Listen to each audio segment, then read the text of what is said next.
শ্রীভূমি শহরের রাস্তাঘাটের বর্তমান পরিস্থিতি নিয়ে স্থানীয়দের মধ্যে তীব্র ক্ষোভ তৈরি হয়েছে।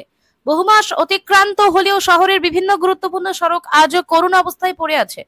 পথচারী থেকে শুরু করে যানবাহন চালক সকলকেই নিত্যদিন ভোগান্তির শিকার হতে হচ্ছে।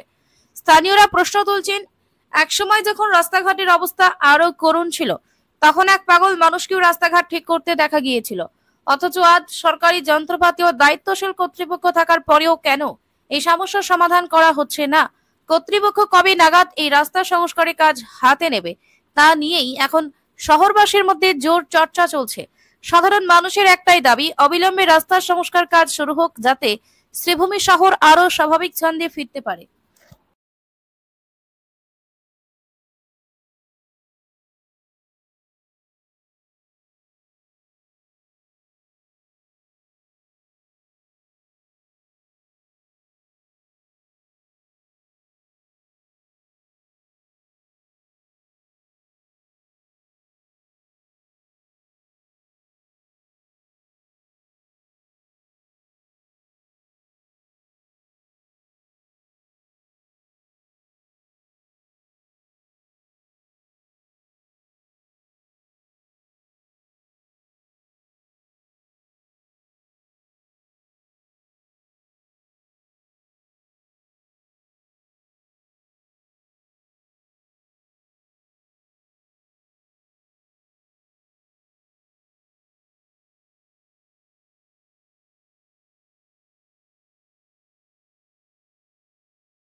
শ্রীভূমির বদরপুরে ৬ নম্বর জাতীয় সড়কে ভয়াবহ সড়ক দুর্ঘটনা। শ্রীভূমি থেকে বদরপুরগামী দ্রুতগতির ট্রাকের সঙ্গে মুখোমুখি সংঘর্ষ ঘটে বদরপুর থেকে ভানাগামী একটি টমটম গাড়ির। ঘটনাস্থলেই নিহত হন টমটম চালক বদরপুরের কমলাপাড়া গ্রামের মোস্তফা আহমেদ। ট্রাকটির নম্বর S11DC0652 এবং টমটমটির নম্বর S103194। দুর্ঘটনার খবর পেয়ে বদরপুর থানার পুলিশ ঘটনাস্থলে পৌঁছে মৃতদেহ উদ্ধার করে করিমগঞ্জ সিভিল হাসপাতালে পাঠায়।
এখানে 18 মিনিটের উল্টা চাইতে পারি অ্যাক্সিডেন্টটা হয়েছে হইতে গিয়া তার আসলে টুকটুকি আর কোথাও সবজির গাড়ি একটা আইছি সবজির গাড়ি আইয়া তারে রং সাইডও গিয়া মারছে মারিয়া মোটামুটি তারে ফেলাইয়া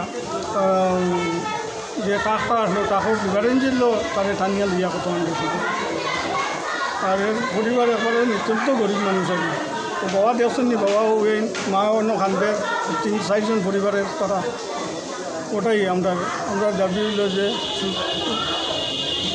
পাইতো আর ন্যায় জিনিসটা পাইতো। ওনার নাম কি? আমার নাম ইসলামউদ্দিন আর সম্পর্কে বনি যাবেন যিনি অ্যাক্সিডেন্টে মৃত্যু হয়েছে ওনার নাম কি? তার নাম কি আসলো মাস্তুবা। উনি কি ঘরে ইনকাম করার একজনই? একজনই আর তো মুরব্বী বাবা আর তো ওনার পরিবারে কে কে আছেন? মা বাবা আরও ভাই একটা ছোটো আছে আর বুবু একজন ওকে যে মোটামুটি আছে। ওনার ঘর কোথায়? ওনার ঘরের লোক কমলাপাড়া। আর অ্যাক্সিডেন্টটা কোথায় হয়েছে? কান্দিগাম। সকালে তো রুজির সুরসে গেছে আর ওখানে গিয়া অ্যাক্সিডেন্টটা হয়েছে। এখন আপনাদের দাবি কি? যেহেতু ওনার ঘরে ইনকাম করার মানুষ উনিই ছিলেন, বর্তমান উনি নেই, আপনাদের এখন মানে কী দাবি উত্থাপন করছেন? পরিবারটা কীরকম চলতো কীরকম যেহেতু একটা উপায়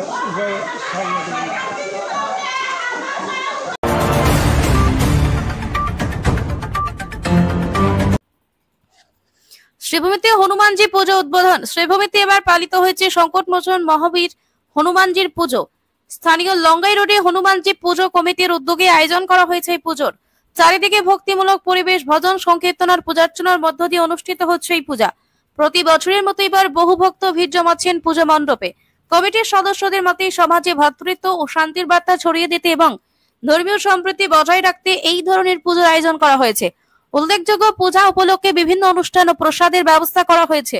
স্থানীয় মানুষের সক্রিয় অংশগ্রহণে পূজা মণ্ডপ প্রাণবন্ত হয়ে উঠেছে।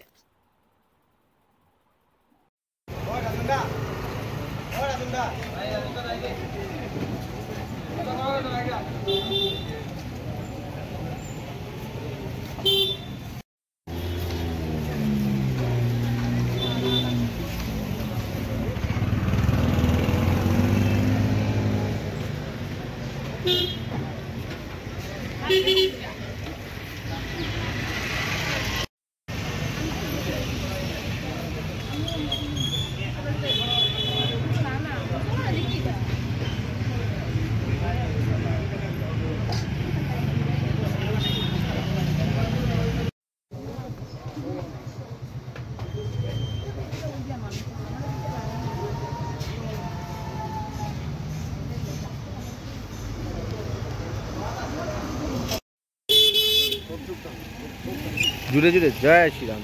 জয় শ্রীরাম। লঙ্গাই রোড হনুমান পূজা কমিটির 8 নম্বর বছর পূজা আজকে চলে। নির্ধারিতভাবে যেগুলো দিন ঠিক হয়েছিল মঙ্গলবারে প্রত্যেক বছর পূজা, মঙ্গলবারে আমরা পূজা করি আর সেপ্টেম্বর মাসেই করি।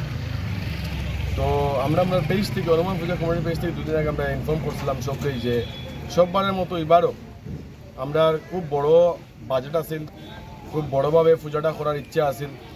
কিন্তু আপনারাই যারা দেখরা সবাই জানেন যে আমরা হনুমান পূজা কমিটির ভাইস প্রেসিডেন্ট গৌতম চক্রবর্তী কুটুসদা নামে পরিচিত পুরা করিমগঞ্জবাসীর কাছে, তাই না আজকে আমরা মধ্যে আর নাই। আর এই যে লসটা আমরা হনুমান পূজা কমিটির মেম্বার্সরা এখন এটার থেকে আমরা বাড়ি যাইতে পারি আর না। এই বছরের পূজাটা করার আমরা একদমই ইচ্ছা আছিল, আমরা ক্যান্সেল করে দিয়েছিলাম। কিন্তু যেহেতু এবারের পূজার টোটাল জিনিসটা মানে আমরা ভাইস প্রেসিডেন্ট কুটুসদা একদম সব কিছু অ্যারেঞ্জমেন্ট শিডিউল বানানো সব কিছু তাইনও করছিলাম। এর লাগিয়া তাই মূর্তিটা যে আজকে আমরা হনুমানজির মূর্তিটা এটাও তাই অর্ডার করছিলাম প্রতিমা শিল্পালয়। প্রত্যেক বছর প্রতিমা শিল্পালয় থেকে মূর্তি আমরা আনি। এবার তাই নিজে অ্যাডভান্স দিয়া টাকাটা অর্ডার করছিলাম পঞ্চমুখী হনুমান। আমরা খুব ইচ্ছা আছিল এবার পূজাটা যেরকম বড় হয় আরও বড় হইতো, কালচারাল নাইট, প্রতিমা লইয়া হওয়া সব কিছু অ্যারেঞ্জমেন্ট আছিল। কিন্তু এবার আমরা দ্বারা এগুলো জিনিস করা সম্ভব হয়েছে না। আমরা মন মানসিকতাও নাই যেগুলো জিনিস করতাম। গতকালকে আমরা মূর্তি আনছি, যেরকম জাস্ট মূর্তিটা আনা যায় এরকম আনছি। আজকে আপনারা দেখবেন এখানে কোনো এমনভাবে লাইটিং, আলোকসজ্জা, প্যান্ডেল কিচ্ছুই আমরা মধ্যে আজকে নাই। কারণ যে মানুষটাই নাই, যে মানুষটার উদ্যোগে আজকে বহুত কিছু জিনিস হয়েছিল তাই না আমরা মধ্যে নাই। গতিকে এবার আমরা পূজাটা ছোট হয়ে আইছে। আগামী দিনে দেখা যাইব আমরা কিতা করি, কিন্তু এইবার এই বছর হনুমান পূজা কমিটির সাদারার মানে মন মানসিকতা একদম ঠিক নাই। আমরা চাইমু কর্মীবাসী যেরকম আমরা লগে আসলা হনুমান পূজা আমরা বহুত বড় পূজা, বহুত বড় বাজেটের পূজা, আমরা আশাবাদী যে বরাকবেলির মধ্যে আমরা সবচেয়ে বড় হনুমান পূজা আমরাই করি প্রত্যেক বছর। এবারও আমরা সেম হইল না, কিন্তু মানুষটাই নাই, তো আমরা পারছি না। এবার আগামী দিন আমরা কিতা করতে পারি দেখবো। আর আমরা চাইমু যে আমরা যেটা কোনোবাসী আপনার যেরকম আগে আসলাম আমরা লগে এবারও আসুন, সামনের দিকেও থাকবো আমরা লগে। আমরা কিতা করবো না করবো আগামী দিনে আমরা বুঝি। নমস্কার, ধন্যবাদ।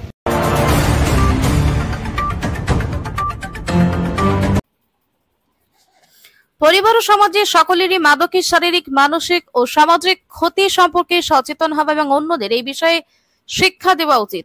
অতিরিক্ত জেলা শাসক দীপা দাস মাদকাসক্তির চিকিৎসা ও পুনর্বাসন নিশ্চিত করে এবং মাদকাসক্তির বিরুদ্ধে জনসচেতনতা সৃষ্টির উদ্দেশ্যে মঙ্গলবার বেলা 11টা থেকে শিলচর গান্ধী ভবনে আয়োজিত হয় 2025-25 অর্থ বছরের স্টেট অ্যাকশন প্ল্যানের অধীনে এবং জাতীয় মাদক চাহিদা হ্রাস কর্মপরিকল্পনার একটি গুরুত্বপূর্ণ অংশ হিসেবে অসম সমাজ ন্যায় ও ক্ষমতায়ন অধিদপ্তরে এবং রুট টু কানেক্ট নামক এক স্বেচ্ছাসেবী সংস্থা যারা মাদক বিরোধী সচেতনতা কার্যক্রমে সক্রিয়ভাবে কাজ করে আসছে।